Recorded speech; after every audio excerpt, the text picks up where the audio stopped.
زمین پاک و ہند کو آزادی مل رہی تھی، تو ایک طرف متحدہ ہندوستان کا نعرہ تھا اور ایک طرف یہ نعرہ تھا کہ مسلمان الگ قوم ہے، ہندو الگ قوم ہے۔ متحدہ ہندوستان کا مطلب یہ کہ ہم پورے بر زمین پاک و ہند میں جتنے ہندو ہیں، جتنے مسلمان ہیں، یہ سب ایک ملک کے شہری ہیں اور ہم ایک ہی ملک میں رہیں، ہمیں الگ وطن نہیں چاہیے۔ کانگریس کا نقطہ نظر یہ تھا۔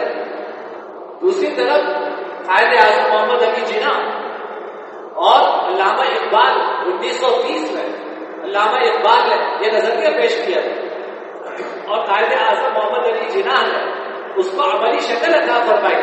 قائد اعظم نے کہا کہ دیکھو، اگر متحدہ ہندوستان میں تم ہندوؤں کے ساتھ رہو گے تو ہندو اکثریت میں، تم آزادی کے ساتھ اپنے دین پر، اپنے مذہب پر، اپنی تہذیب اور اپنی ثقافت پر تم عمل نہیں کر سکو گے۔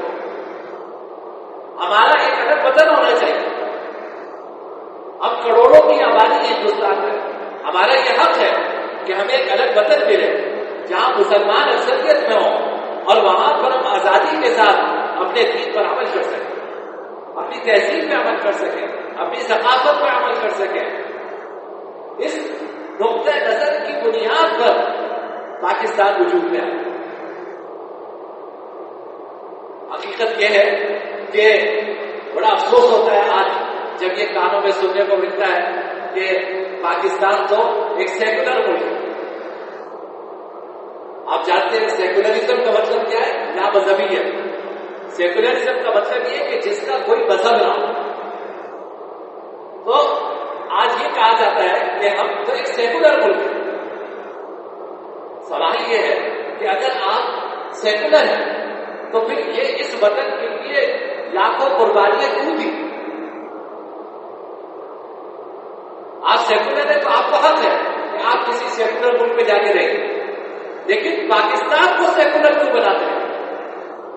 اگر پاکستان ایک سیکولر ملک ہوتا، ایسا ملک ہوتا جس کا کوئی مذہب نہ ہوتا، جس کا کوئی نظریہ نہ ہوتا، تو پھر آپ کو ہندوستان سے الگ ہونے کی کیا ضرورت ہے؟